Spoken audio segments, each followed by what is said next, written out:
Welcome to This Jungian Life. Three good friends and Jungian analysts, Lisa Marciano, Deborah Stewart, and Joseph Lee, invite you to join them for an intimate and honest conversation that brings a psychological perspective to important issues of the day. I'm Lisa Marciano, and I'm a Jungian analyst in Philadelphia. I'm Joseph Lee, and I'm a Jungian analyst in Virginia Beach, Virginia. I'm Deborah Stewart, a Jungian analyst on Cape Cod. Today we're going to talk about a universal human phenomenon from many angles, and that is tears. We have all shed tears, and there are even some animals that do, but not with the range and complexity of human tears. From a physiological point of view and an emotional aspect, there are cleansing properties. There are mythological and religious references to tears. There's the alchemical and psychological process of solutio. And in fairy tales, tears are often redemptive. And of course, we cry when we feel remorse about something that we may have done. So with all that as a slight circumambulation of our topic for today, here we go, talking about tears. Well, this came up for me this week, I guess, sitting in the consulting room, because of course, stereotypically, one thinks about crying when one is in therapy. And in fact, that is something that often happens. You know, I always have my box of tissues at the ready in my office. That is a standard accoutrement of a consulting room. And, and I was thinking about how necessary tears are, and yet how difficult they are for some of us. So what do you think the prohibition against tears is, such that people integrate and then somehow struggle to get them out? Yeah, I think for some people it feels like a loss of control. And I think we also sometimes grow up with attitudes that tell us that it's not okay to cry. I mean, I do think that many of us had parents who said something like, "Stop your crying or I'll give you something to cry about," So that's an example of how tears can make somebody else feel uncomfortable, or perhaps the mother feels ashamed of something she did to cause the tears and wants to restore her righteous stance by making sure that there are no tears related to whatever punishment perhaps or behavior she's doing. Because tears really affect other people. Yes, they do. I mean, yes. I think they communicate something, right? I mean, I imagine that that's part of why tears evolved as part of our human repertoire, is they communicate something. I can see that they can bring us support and compassion and tenderness from other people of, oh, come here, what happened? And at the same time, they can irritate people, as in your example, Lisa, of the mom who says, stop crying or else I'll give you something to really cry about. And that as we grow up, there's a way that we need to develop some healthy ability to suppress our tears over every little thing in order to become more self-supporting and resilient. And at the same time, we can, in unfortunate circumstances, learn basically to cut off our feelings. Boys in particular, culturally, are kind of taught not to cry, not to be vulnerable, and not to seem weak. So in that way, the weakness would be associated with emotionality and feminine traits. And that's something that many cultures police boys for, to separate out and suppress things that are considered classically feminine, to differentiate them and to present this veneer of strength and strength against emotionality when emotions are considered, quote unquote, dangerous. Well, and even for women, I think, especially in the workplace, there can be a real kind of inner prohibition against tears, because it can, I think the fear is that it undermines you. It makes you look like you're too emotional. It sort of undermines your position of authority, or people don't take you seriously if you cry. They're not professional, so you can't cry in the workplace. You shouldn't have a lot of feeling function in the workplace. It's as if being professional means being distanced from feelings, being very rational, using your cognitive functions, being objective. Well, I'm thinking about eros and logos. And, Jung said that eros is the principle of relatedness and that logos is the principle of kind of cognition or the mind. And, I do think that tears are in the realm of eros and relatedness. And there are spheres in society in which we value logos over eros. Absolutely. I'm sitting with that, and well, first I'm just thinking about how weeping in the workplace causes a loss of status. The fantasy or the tension that emotions in general should be banished from business, and the danger of that, that organizations can sometimes make cruel decisions which do not take into account either the human suffering of their employees and or the human suffering that their decisions may have on consumers, let's say. Hmm.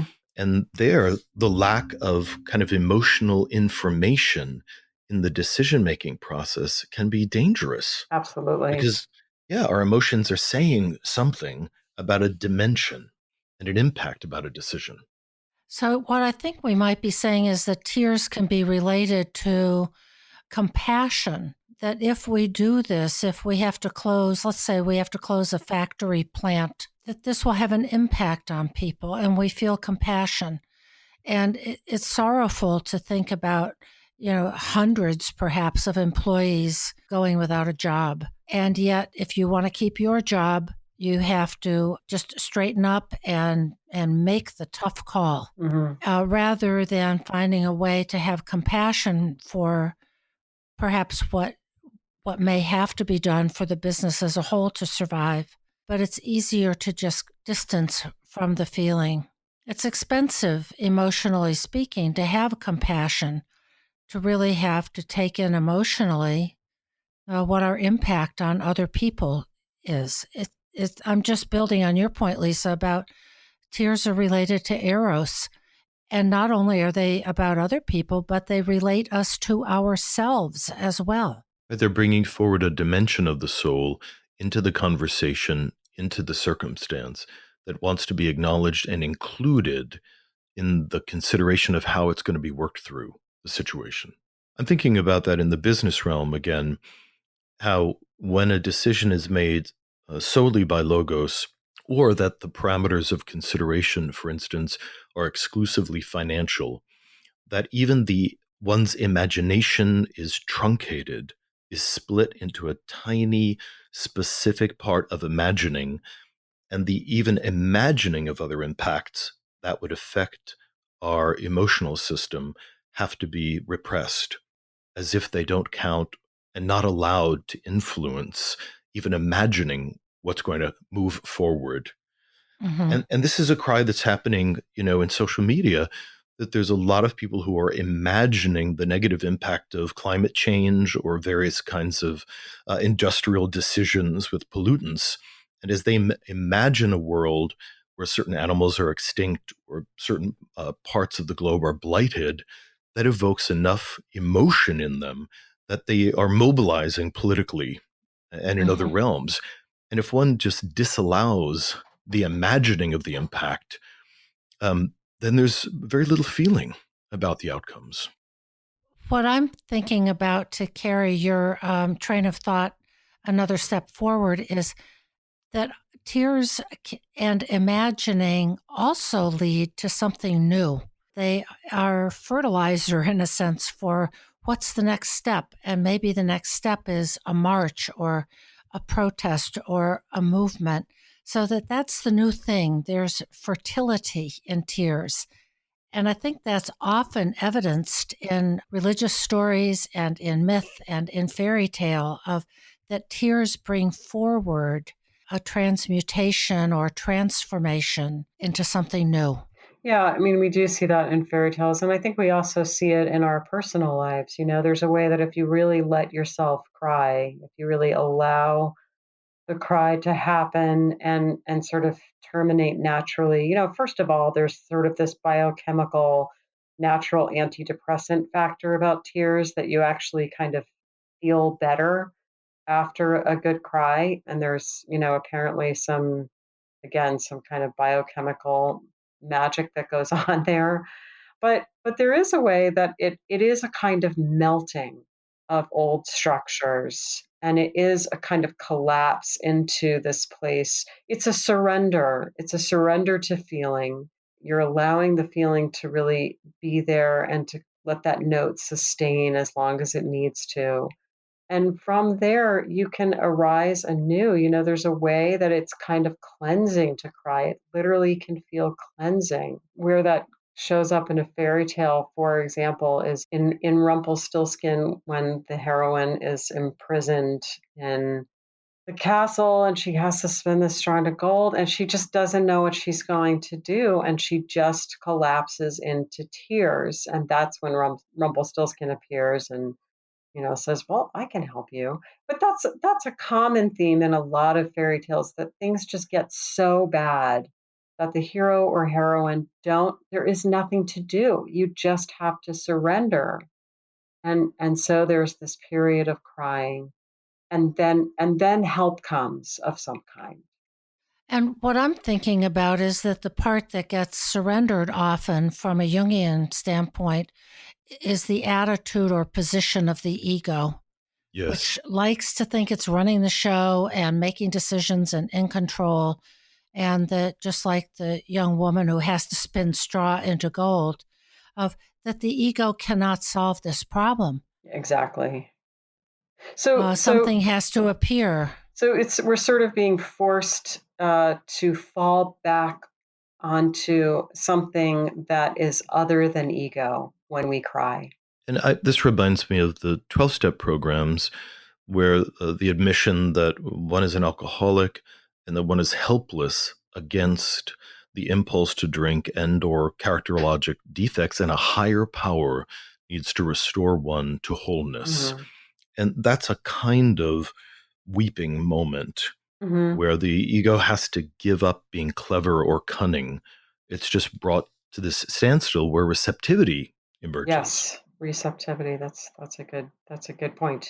Yeah, and I mean, I think that tears are connected with the alchemical operation known as the solutio. And as we've explained before on the podcast, Jung got very interested in these medieval alchemical texts, and he saw in them sort of metaphorical language for the process of psychological transformation. So one of the alchemical operations is solutio, which is this kind of melting of old structures into something that's liquid. Yeah, and those old structures are often defenses against feeling in particular of all kinds. And that's what melts, that's what dissolves, and that's what softens, so that we have access to more of ourselves in our feeling or eros dimension, and can accept the fact that we are vulnerable and sometimes our hearts can break. I'm thinking of this solutio dynamic showing up in the clinical environment, which I think happens very frequently for therapists of all kinds. So I'm thinking about long time a particular situation where a client had been very surprisingly fired from a job. And then we spent many sessions with this person really blaming and complaining and venting their anger in this position of being victimized, and how they're going to get even with this corporation and the boss and all of that. And this kind of repeated position that surfaced over and over again in the session, and that it was intractable. It just didn't seem to be moving in any direction. And then finally, there was one session where the client was retelling the story with just a little bit of a nuance to it, and she began to weep. Mm. And it was the hidden tears in the story that softened the fixed narrative, the repetitive stance she was taking. And after a real good 30 minutes of weeping about what had happened, it was followed by a huge kind of sigh in the room. And this feeling that some other next step could finally be considered, that was more than just seeking revenge. Right. So it softened something and allowed something to become unstuck. Yeah, it's like the fixed issue is like parched, dry earth, and the tears moisten it so that it can be shaped into something else. Yeah, I've seen just what you're talking about too, Joseph. I think that's a really great example where sometimes when we feel wronged or we're in pain, it's very easy to kind of stay in anger. And there's a place for anger. Anger can be constructive as well as destructive. But when it becomes this place that we just kind of get lodged in and we can't move off of it, it may be that we need tears to kind of quench the fire of anger and bring about a new softness and malleability. I'm hearing all this and I'm thinking about what comes as a result of this surrender, the softening, and the rain, in a sense, upon the parched earth of our psyche. And I think that's where so many tales, fairy tales, and religious stories, that there's a kind of grace and transformation from some other part of the psyche, or perhaps from something without that comes to us, and that's the benefit, in a sense, of the tears, that we are companioned after all. And for me, one of the most moving stories is from the New Testament and the Gospel of John, when Mary Magdalene goes to the tomb after Jesus has been put in it after his crucifixion, and there's no one there. And she sees his clothing and the cloth that was around his head, but no body. And she runs to tell Peter and another disciple, and they come and see, and then they leave. And then she looks into the tomb and sees two angels where the head and foot of Jesus had been laid. And they ask why she's weeping. And she says, because they have taken away the body of my Lord, and I know not where they have laid him. And then she turns and sees Jesus, doesn't recognize him. And finally, he says to her, Mary, and she recognizes him. And then he tells her to tell the others that he's going to ascend to my Father, your Father, my God, and your God. Now, I'm not telling this tale from, a strictly Christian perspective of doctrine or belief, but as a beautiful illustration of the kind of grace, reassurance, comfort, and enlarged psychic sphere that can come simply from grieving and from weeping and letting yourself be vulnerable. I think that's just an extraordinary story. And what mulling over in my mind, if we step back and really look at the story as metaphorical or allegorical, Mm-hmm. and I was thinking about tears as part of the sublimation process. So in alchemy, sublimation was noticed when a solid substance would move right to a vaporous level and skip becoming liquid. Hmm. And so I'm thinking about Mary weeping because the body of Jesus has been stolen or taken in her estimation, that the concrete symbol of her devotion of the beloved was removed from her. And of course, that had happened in one level because of his death, but even in the second level, that she could not even visit the body. And then in her weeping, what is returned to her is a spiritualized or symbolic image of the beloved, Mm. which allows her to both be comforted and have a uncorruptible relationship with this spiritualized form that could not have happened in the physical. And there are other stories of that. In the story of Rumi, when his guide and beloved friend Shams is killed, he goes into this great process of weeping for 30 days, and then he emerges and he has transformed Shams into this poetic ideal and this symbolic figure that is merged with both the sun and his idea of the divine beloved. And this great period of creativity comes after that. So tears can help us translate something concrete to something symbolic and spiritual. Oh, Joseph, I think that's just perfect. And I mean, I think if you think about what it's like, if you're the kind of person who's let yourself really cry, that there is a way that tears can do exactly what you, Joseph, were just talking about, which is somehow translate something into an inner reality that we can have a relationship with.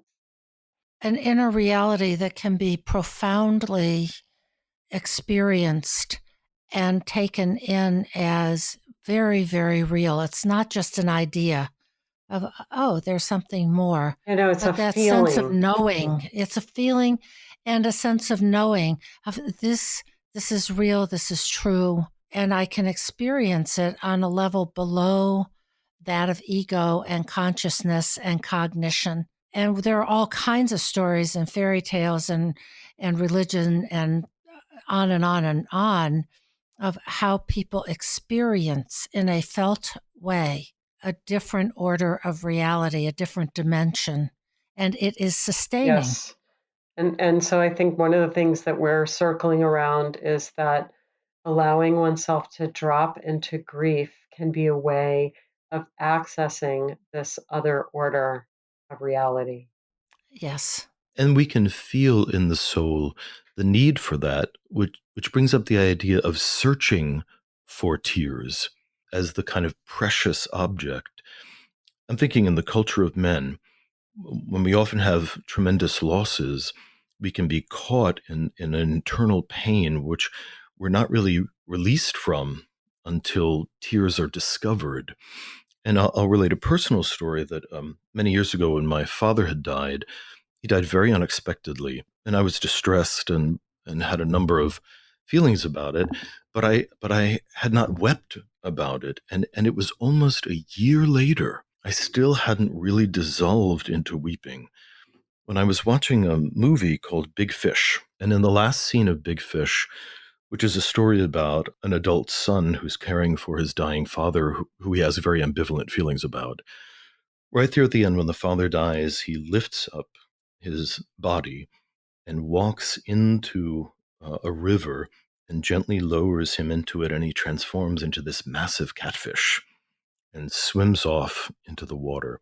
And it was that image that broke me free, and I could finally find the tears that I had been looking for, that I needed this other imagery in order to link them into my body.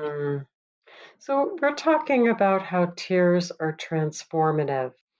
And the linking functions that they provide of, just as you said, Joseph, of linking us with our bodies.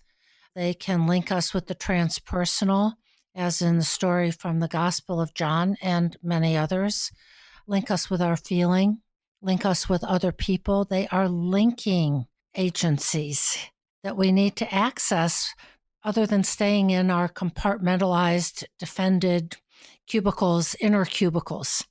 So I'm with you on that, but I'm still wanting to open up this idea of searching for tears, because we've probably all had clients come in, and I can think about a client right now who will frequently say, I just need to cry about this and I can't.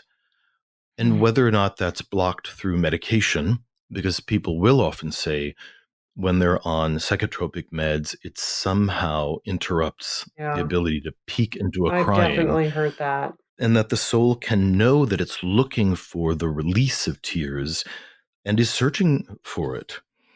And that's it's a really agonizing place to be, and even to sit with somebody in that, because there's no certain resolution Right. to that. Yeah, that there's a dryness or a sterility, and one can feel that the tears would be the thing that would kind of restore moisture, but one just can't seem to access it for one reason or another. And I do think that, you know, medication can be part of that, but also, Joseph, as I think you were alluding to, being a man in our culture, it can be hard to find tears. Yes, we internalize the prohibition against being a baby or being a sissy in some fashion, Mm-hmm. which then stands at the gate of tears and kind of shoves you away when you need them. I also want to bring up another idea that just pops into my head is that when we meet people who never cry or show very little emotion, that we're very suspicious of them. That it's Mhm. odd to be around people who never cry or never have that kind of cresting experience into a somewhat uncontained feeling. That it can be spooky. Yeah, Hmm. The kind of Dr. Spock yeah, character. or someone that just feels very flat, you know? I think we read that and we sense that there's something off there. We've been talking a lot about this sort of positive aspect of tears, but there's also this notion of crocodile tears. And and someone mentioned already the truth that it can be irritating when people cry. And I think it's interesting. I mean, it's I think it's understood in psychotherapy that how we, the therapist, feel about the patient crying kind of often delivers a lot of information about what's actually happening dynamically in the room. So, I mean, I know for me, a lot of times someone will begin to tear up or cry, and I will just spontaneously tear up with them.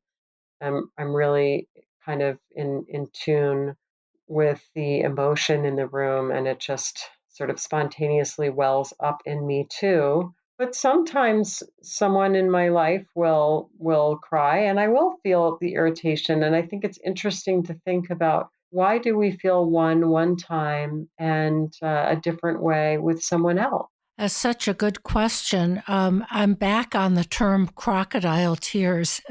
It's one of those such apt phrasing things because crocodiles, of course, are pretty heartless and unemotional. So when a crocodile has tears, it's sort of like, oh no, we immediately disbelieve it. And I think, in a good parenting situation, what we call tears is also often called whining. And it's when we react, whether it's to a child or the consulting room or somewhere else altogether, we instinctively know when tears are really warranted and are sincere. And we do tear up.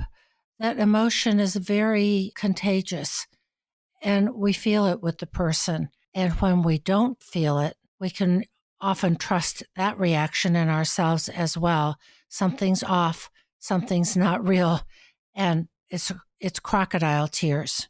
And we feel manipulated. hmm And sometimes we're not even registering that consciously, but we know this because of our emotional reaction to the tears.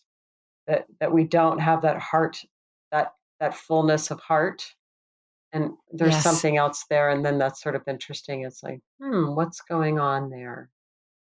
I have a friend who's very interested in evolutionary psychology and biology. And what the idea here is that way back when, millennia ago, when we didn't have a whole lot of language, we really needed to be able to intuitively sense what was going on. If the person coming out of the woods was friend or foe, what was real, what wasn't. And we carry forward, having added many layers and lots of language, but we carry forward our ability to sense when something has heart behind it and when it doesn't. hmm So tears can be, or crying can be manipulative, but also we're talking about crying as a manifestation of grief. But people will cry out of frustration and anger and sorrow and physical pain. And There's so joy. many and joy. There's so many different nuances and emotions that can stimulate the process of crying. So I think that when it happens in the office, yes, sometimes it's just not quite Right. clear what's eliciting the tears, and then that, like you said, that can constellate in me a kind of just a feeling of confusion and Mm. curiosity about what's happening here. Yeah, and I mean that often is something that I'll say. What brought those tears up? You know, um, and the interesting thing is that sometimes people really don't know. Tears are can be kind of wordless. Sometimes we Hmm. don't know why we're crying. Oh, I have a powerful example of that which gets a little bit into this idea of alexithymia and the ability to identify emotions in some cases. But I remember working once with a client who was very detached from their emotions, even kind of split off. And as we were talking about something, rather deep, I noticed that, tears began running down his face, and he kept talking in an uninterrupted way, as if nothing was kind of happening. And then I paused and I said, "How are you feeling?" And the fellow says, "Well, I'm fine." And I said, "Do you know that you're Oh, crying?" And he looked at me quizzically, and then he put his hands onto his face, and Oh, he said, "Oh, there is wetness from my eyes, wetness running down my face." wow. oh my. That the physical phenomena was so separated from his experience of Mm. himself, Mhm. and yet that was an extraordinary moment. That something really mysterious was happening in the fellow's body that he had no language for, Yeah. couldn't really Well, and he wasn't differentiate even yet. really connected with it. I mean, I think that goes back to the point that you made earlier, Joseph, about how, crying is so embodied. It's really embodied. It's something our body just does, and that we don't even really have that much control over it. And it's physical. And so there is a way that it kind of puts us back into our body, I think. Hmm. There's a way in which it's inherently integrative. Ah, yes. Say Yeah, more. that's what we're talking Yeah. about. Yeah. Say more about that, Deb. Well, I think I'm reiterating what I said before, which is it is embodied. It puts us back into our physiological selves. It can connect us with others. It connects us with our own feeling, and it can connect us with the transpersonal. So it can be a unifying or integrative function that we have. And with that, I'm also interested in the flip side that you raised a little while ago, Lisa, of crocodile tears. And I was thinking about these teardrop tattoos that I've only ever seen on a TV or a film or something. But I think you know more about that, Joseph. Yeah, I mean, it's an interesting phenomena, and looking into it a little bit, it apparently can mean many, many different things. It can be a tattoo that's forced on a prisoner after they've been raped Mm, by another person and marked as property. So it can be a sign of tremendous shame in a prison system. It can also be a sign of loss, the death of a family member or a fellow gang member. And the tear is kind of a memorializing of the tears that were shed for the loss. And in a rather chilling way, a tear can be added to the face and successively with each person that has been killed or severely injured by a criminal as a kind of sign of pride or uh, prowess. so that the tear symbol like that is the sign of sorrow denied. It's not a sign of remorse or contrition or grief. No, there's a kind of coldness to it. Hmm. Particularly when it's symbolizing that warrior cult of killing one's Yeah. enemies. Yes. I'm also thinking about the tears of people who are depressed. And, the feeling that that can awaken me and in most of us of the sense of compassion and caring, and yet this perennial or pervasive sense of sadness and wetness that is not sort of softening the parched earth of the psyche, but is creating a flood, and that it's a person is kind of dissolved or drowning in Mm, sorrow. There's too much solutio. yeah. So, and this would not be tears that are integrative. Right. There Yeah. Right. isn't a sort of dissolution and then some kind of coagulation into a new form, but just a dissolution. Yeah. There's a little myth, very short myth I'll toss out about that. So in ancient Greece, the daughter of one of the river gods, Aesopus, was Pyrene, and her son was killed by Artemis in one of the great wars. And her grief was so profound that she became nothing but tears and turned into a fountain outside of the gates of Corinth. Mm. Wow. Mm, So this powerful image of grief just transforming us into this fountain of grief Hmm. that is endless. That we never can extract ourselves from. And you know, a lot of times when someone, this is pretty common, when someone is in treatment and they say, "Oh, I really hate to cry," and I'll say, "Well, how come?" And you know, what frightens you about crying, or I have an exploration like that. A lot of times people say, "I'm worried that if I start crying, I'll never stop." yeah. Yes, I hear that all the time. Yeah. And so that's the worry about dissolving, of losing a sense of self, that I'll drown. I will drown in tears. And oftentimes when there's grief for, a lot of things from the past, it doesn't drown us at all.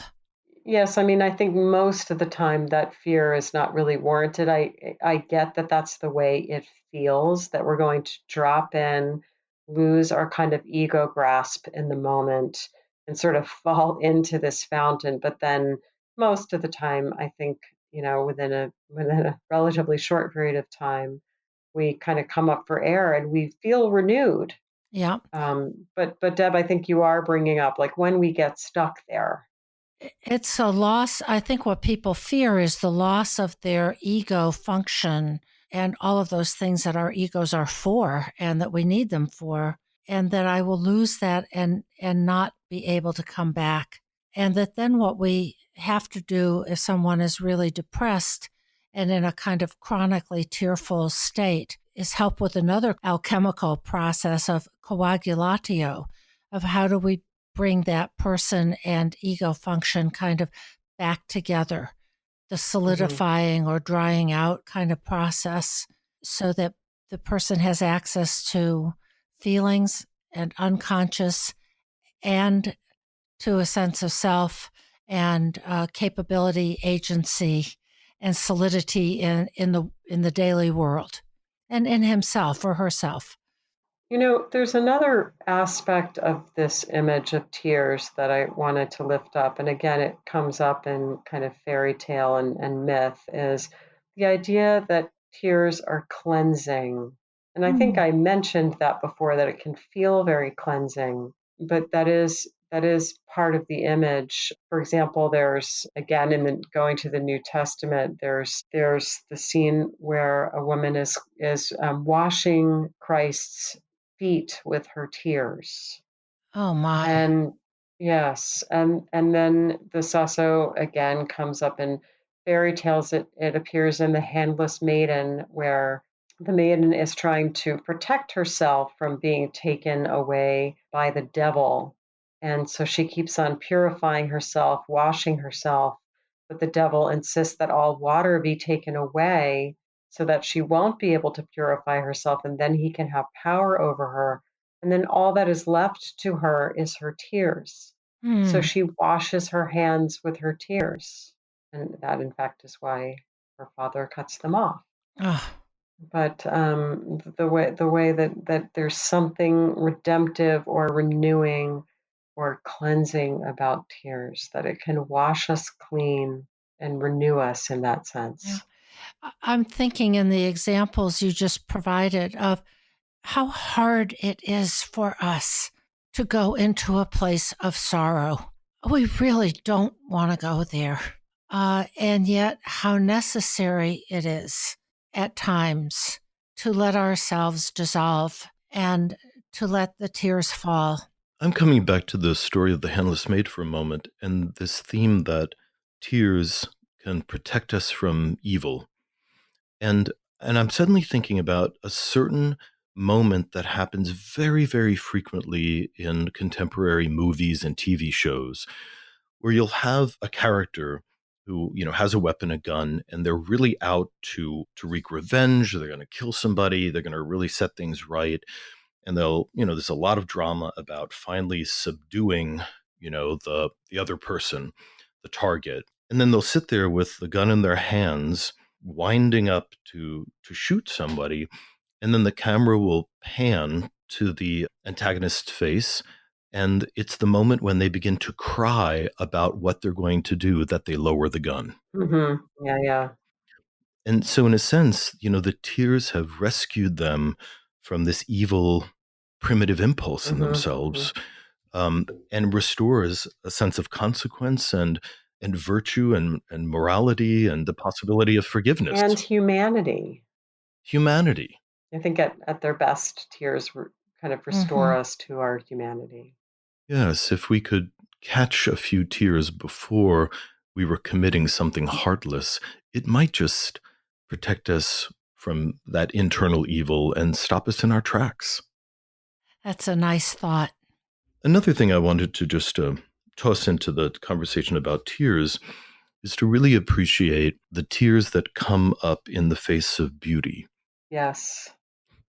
And also the melancholic temperament that tends to move to tears as a response to being deeply roused. Yeah, I was thinking about that too, Joseph. So I find myself just curious about what the role of tears is in the process of relating to beauty or integrating beauty into the personality, into the psyche. Or I mean, maybe related. Maybe another way of saying it is, it's sort of when we come in contact with the numinous, may feel like we need to break into tears. Does that feel sort of in the same ballpark, Joseph? It could be this idea of the numinosum, that there is something divine or sacred that can descend into the atmosphere of a moment that can bring a tremendous intensity to the emotional system. And perhaps melancholic temperaments feel that more. I'm thinking too about, I was thinking about a time when years ago, when there was an exhibit at a museum by Judy Chicago called The Dinner Party. And it was a triangular table, and all of the place settings, the place mats, the utensils, the dishes, each place setting was unique. And there were 13 places set at this triangular table. And I walked into the room and just burst into tears. Was it numinous? I think probably maybe right on the edge. But what it was such a celebration of the feminine in all of its depth, and it felt like it was reaching back and forward across time, of all of these hand-done objects on the table, from the placemats to the glassware, and each one unique. I recognized it. I recognized what it was, what the feminine was. And I think that truth and recognition can move us to tears. Yeah, so what I'm coming up with that story, Devin, that's a great example, is you were struck with a moment of great meaning. Yes. Those are moments that can elicit tears. Yes. And once again, it's integrative. It was something that I had known, somewhere deep in my bones or in the unconscious, that was suddenly lifted into consciousness of, there it is, the generative and creative power of women's hands. So it brought something together so suddenly that the tears just sprang from my eyes. So that lets us know that tears can be roused or a response to intensity, the intensity of meaning, a collection of various parts of the soul coming together, the clarification of meaning. That's just intensity itself of all kinds can rouse tears. Yeah, that's beautifully said. And so I'm thinking, perhaps in conclusion for today, that our tears are a gift. And it's important to understand them and to give them space and to give them a seat at the psychic table, so to speak. I have a little poem by Washington Irving that I had found. He's the guy that wrote The Legend of Sleepy Hollow. And he writes, "There is sacredness in tears. They are not the mark of weakness, but of power. They speak more eloquently than 10,000 tongues. They are messengers of overwhelming grief, of deep contrition, and of unspeakable love."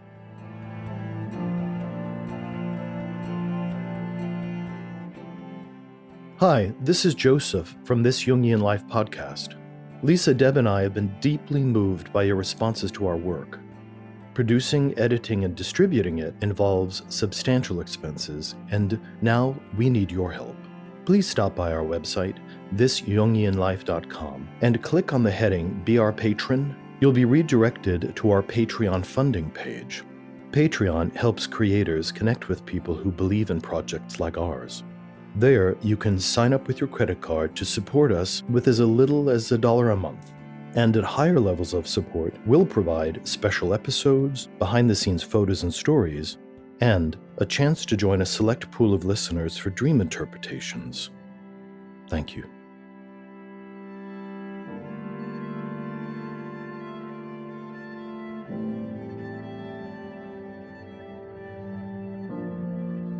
This is the dream of a male. He is 25 years old. He is a philosopher and says that he is at the point, like a lot of people at this age, of struggling to be financially independent and not having to depend upon his family. And he feels that they are a bit bourgeois and has having some time of not being connected with them. They live in another country. And here's the dream. I was a prince in a European kingdom in the Middle Ages. I was gathered with the royal family in a small but lavish room of our castle. The kingdom was suffering due to the ineptitude, corruption, and libertinism of the royal family. One princess was a harlot and drained funds that ought to have been spent on the people.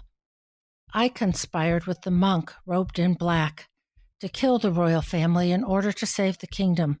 I slaughtered all of them with my sword. I even killed the children present, feeling the cruelty of my act, because I knew that if I let them live, they would grow up to take revenge on me. There was gallons of blood. After the killing was done, I was physically and emotionally drained, and I didn't know if I had actually saved the kingdom or committed pointless slaughter. The kingdom was nearly empty, for much of the populace had fled due to the royal family's corruption. Wow, this dream is like a fairy tale, isn't it? We're like an episode of Game of Thrones. Oh, yes, that's even better. And I'm just noting that the dreamer says that the main feelings in the dream were a sense of responsibility and duty, bleakness, pity, and rage. Yes. And as I touched on, the other context for the dream that seems really relevant is struggling to be independent, but also feeling very distanced and having cut off from relatives that he feels are really bourgeois, and whereas he has studied as a philosopher. Thematically in the dream, and that I am wondering about in the individual psyche, is that there is a tremendous war of values happening in the client, that the ego conspires with the monk, which sets in motion the murder of the family. So the monk, I think, represents a kind of asceticism, and I would even imagine a religious asceticism and the rejection of worldly impulses and drives. Yes. And that in order for someone, go ahead. Well, let me just jump in for 1 second and then I'll let you pick it back up. I think that's perfect. And I would say that perhaps the monk robed in black, it might possibly be asceticism sort of tending toward nihilism. Yes. Yes, I could see that. So that form of asceticism is really just kind of wiping everything away, perhaps. So in this religious asceticism, which is a series of, or an acceptance of certain behaviors and limits of behaviors and impulses, that still can be driven by any number of other subterranean impulses. So, for instance, we might have 100 people who are very meticulously living an ascetic life. And some of those people, that could be driven by a kind of masochism. Others, it might be driven by a kind of religious image or ideal. But it seems that underneath the religious asceticism lurks a kind of sadistic, murderous rage. And that is not an uncommon tension that's held in people who are powerfully suppressing their instinctive life. Mm-hmm. That the instincts are kind of growling and getting ready to pounce. Go ahead. I agree with the feeling tone of real fury and rage. And I've been pondering here that right at the outset, the situation is he's a prince in a European kingdom in the Middle Ages, which are also known as the Dark Ages. Mm. That's an interesting setting. And that somewhere along here, the image of Inquisition came up. And that famous scene in Dostoevsky's novel, The Brothers Karamazov, where the Inquisitioners persecute the lead character even though he's Christ-like, their fundamentalism and vehemence and urge to suppress anything other than the correct, in quotes, view of religion leads to annihilation. So I think I'm building on what you're saying, Joseph, too, of yes, there's a monk, but it seems like he's kind of a dark monk.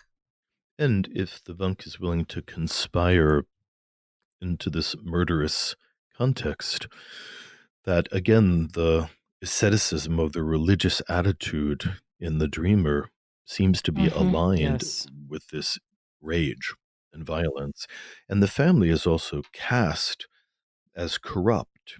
And what they seem to be corrupted by are greed, lust, avarice, all of those kind of very instinctive energies. So, and he's dreaming about them, which means that in his psyche, there are inner figures or parts of him that are reveling in greed and avarice and lust and other forms of corrupted behavior.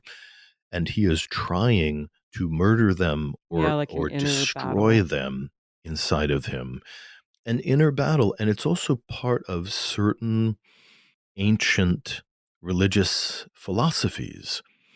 In some ancient ascetic religions, there really is an idea that the earthly impulses have to be killed. They have to be killed out so that we are all this kind of pure ascetic creature. I'm thinking about this again as a fairy tale, and of course also as the dream, in which in a fairy tale, often all the characters in the tale are seen as parts of the psyche. And so, again, I'm really underscoring what you've said about these figures in the fairy tale are parts of the dreamer's shadow. Of where is his inner harlot? Where is his inner spendthrift? Where are these aspects of the psyche? Or, as he does in the dream, is there an attempt to kill them all off? And then the kingdom is nearly empty, for much of the populace had fled. Well, he says due to the royal family's corruption, but I'm thinking, and due to his own murderous rage here that poses as righteousness and doesn't rage often pose as righteousness. He is killing off parts of his own psyche, his own instinctive urges for pleasures, earthly, sensual pleasures. Yes, I think that might be right. And I'm also thinking about how those values of, say, enjoying earthly sensual pleasures are perhaps things that are being lived out by his actual family. And I noticed that, the second line is, I was gathered with the royal family. So this is in some sense a very archetypal universal theme of a young person trying to differentiate himself and his values from those of the families. And isn't this always the way? I mean, I can remember being in a similar place to where I imagine the streamer is when I was, say, in my early 20s, where I felt that my parents were just sort of hopelessly, I mean, bourgeois is a good word. They were, concerned with money and their work, and I was, concerned with loftier things.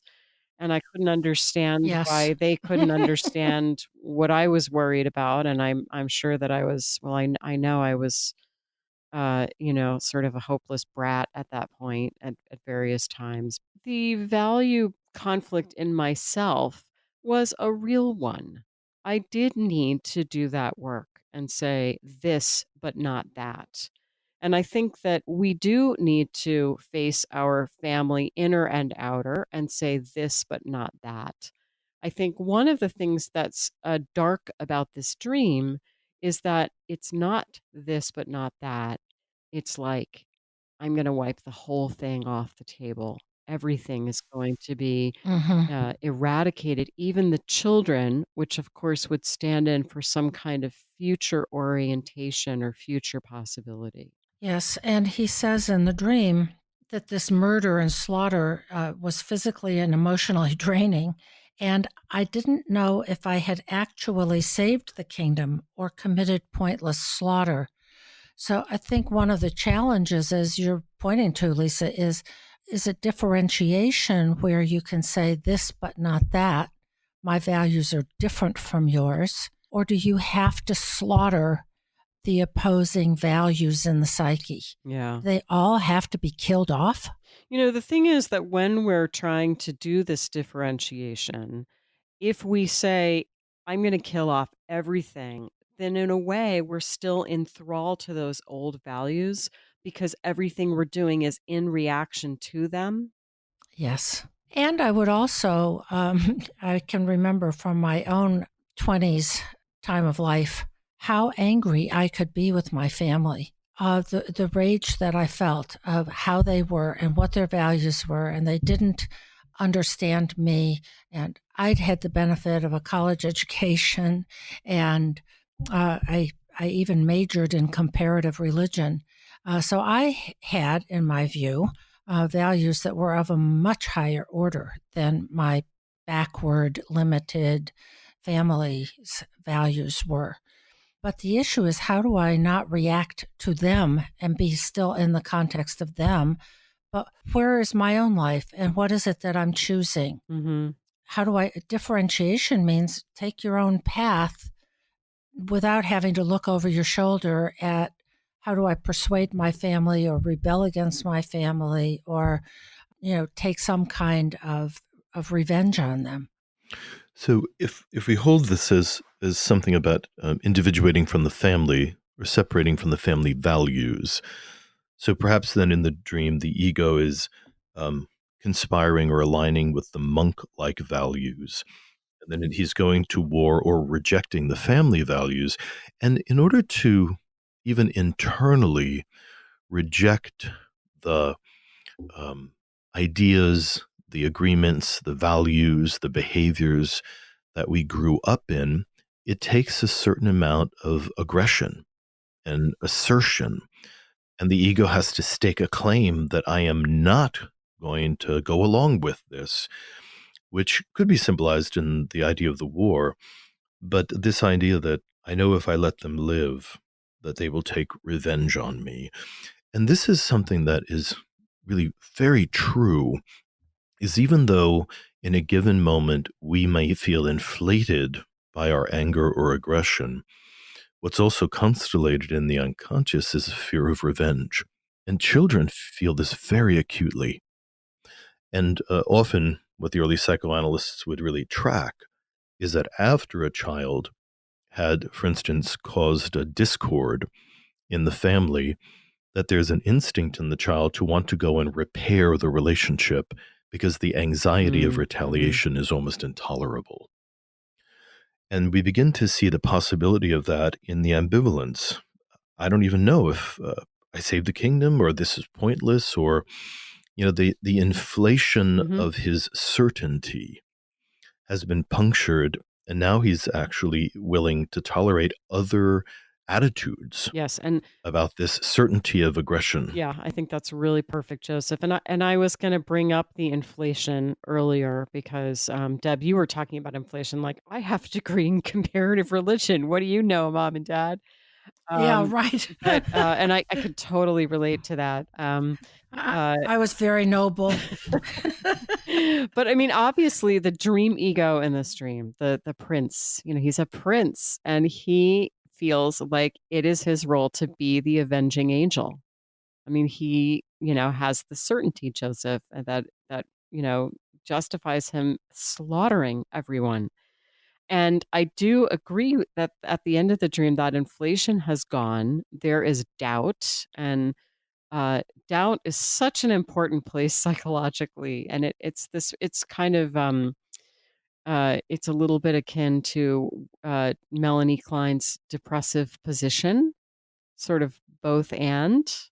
It's a much more mature psychological position, and he is aware of the emptiness now that exists. And I also think that this all feels sort of developmentally on track, right? I mean, I think that our 20s is when we're often coming to terms with these kinds of experiences. And again, this is someone who's writing down his dreams. He took the time to write this dream down and share it with us. So I think that says a lot also about passing out of that certainty place into maybe more of a doubt, maybe more of a holding the tension of the opposites.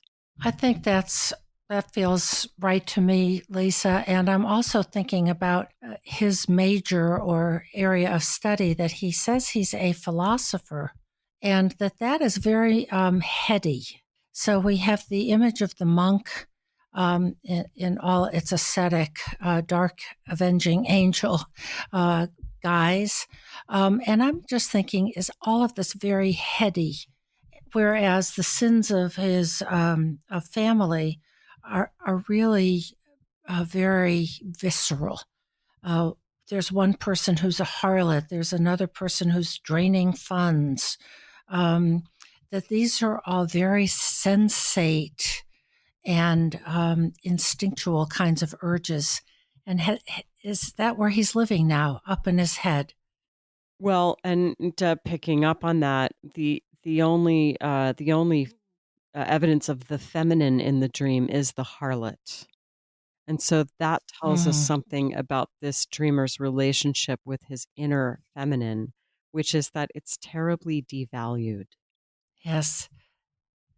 That's such a good point. I'm also thinking about how he kills the children, which often represent the future and potential, and how archetypal that is. Because I'm trying to remember who it is in the Iliad who has to slaughter one of the Trojans' sons, because it was a given in that time and culture, at least mythologically, that children would have to take revenge on their slaughtered or wronged parent. Hmm. And we see it in, kind of feud states, famous feuding families, that if you're born into one of those, you have to take revenge. It's just implanted in you. Now, the other thing I'm going to take a bit of a leap. Bangladesh used to be part of Pakistan, and 87% of the country is Islam. So there also could be this tension in the dreamer because we have cultural complexes that we absorb values that are dominant in our culture. And so, depending on how or what part of the Islamic faith that he's aligned with, that non compliance with some of the very ascetic rules of, let's say, a fundamentalist Islam can create a lot of tension in an individual whose family might actually be more modern or liberal or less interested in following those rules. Mm-hmm. And in some communities, following those rules is monitored with a tremendous ferocity Yeah. and met with great punishment if people don't follow these very specific rules. And he does not say where he is, but what he does, whether he's in Bangladesh or he's in this country or another country in his outer world life, but he does say that he's struggling to be financially independent so that he doesn't have to depend on his family. So here's another real area of tension of that he needs them. He needs financial support from them at the same time that he's really strenuously trying to differentiate from them psychologically and maturationally. Yes, and this is again a really important part of our hero's journey, of having to do this differentiation. And I think both the fact that he mentions the economic dependence, as well as this image of being a prince in a royal family, the way that if our family is supporting us financially, that it can really chafe if we're trying to differentiate our beliefs. Yeah, that there's an implied transaction that if the family is supporting an adult child, that the adult child will be compliant with the family's Or expectations or maybe, or norms. even, And Joseph, just a more kind of inner sense that we feel hypocritical if we're trying to mm, ascribe to new values and yet we're sort of taking their money, that kind of thing. I also note that he says he feels alone and not emotionally connected. And that feels like the end of the dream, that the kingdom was nearly empty. Like, having destroyed these values, it's almost like we the life proceeds in pairs of opposites. Jung said something like that. And we always have the opposite within us. So if we're sort of trying to espouse a certain kind of asceticism, and we're trying to just extirpate any worldliness within us, we simply can't, because that is part of us. And if we kill off that part of ourselves, we'll just be impoverishing our whole self. We can't kind of wipe it clean because it is us. And if we try to, life feels kind of empty. right, the kingdom is drained of Hmm. population. Yeah, the dream is very, of course, it's very intense. And if the client were in the room, we would work really hard to figure out at what level of their life and their psyche the war is going on in order to help them understand it. And, there are ways in which, as we said, the analyst might align with the war because they might be, as Deb mentioned, seeking to individuate from the family and becoming their own person. Sometimes the war could be an inappropriate expression of aggression that maybe has to be confronted and tempered. And it's difficult, but I can hear the way we're kind of circumambulating it and trying to offer a perspective from different lenses. Hmm. And let's hope that that is what we have offered to our dreamer is the circumambulation, and we've set up mirrors around this fire that's raging inside. And that the point, I hope, to the central fire and some of the central issues for him to be able to take into his own process and use for his own development.